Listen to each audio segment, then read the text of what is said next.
Over 100 Palestinians, including dozens of children, were killed as Israel resumed airstrikes, even though it insists the ceasefire is technically still in effect. So what exactly happened? Why did Israel attack again? And what does this mean for the fragile truce that the US helped broker?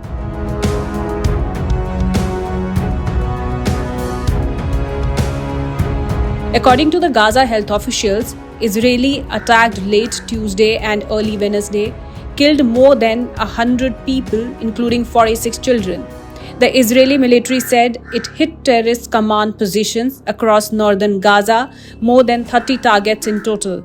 But even as the attacks continued, the army announced that by noon on Wednesday it had returned to the ceasefire, calling it a pause that could end any time if it decides to strike again. For many Gazans, that statement rings hollow because the ceasefire never really felt like that.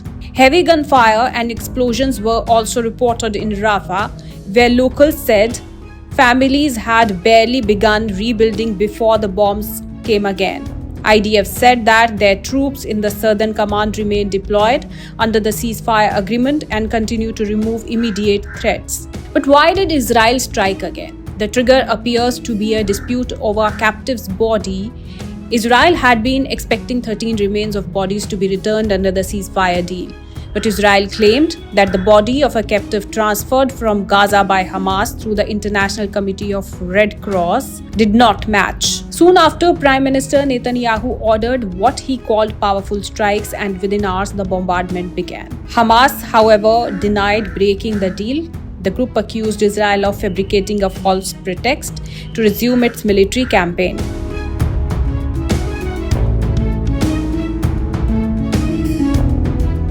Under the ceasefire that took effect on October 10, Hamas agreed to release 20 living captives and hand over 15 bodies of the deceased. Israel, in turn, promised limited humanitarian relief, around 600 truckloads of aid daily. But in practice, the supplies have been far fewer, and Israel has blocked tents, mobile homes, and even food in some cases. It has, however, allowed heavy machinery in mainly to search for the remains of its own captives.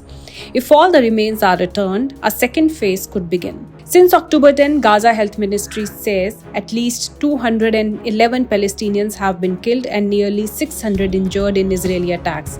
Even during the supposed truce, Israel meanwhile maintains it will never agree to a Palestinian state and continues expanding settlements in the occupied West Bank. The US, which brokered the ceasefire, has expressed concern but stopped short of condemning Israel's latest actions.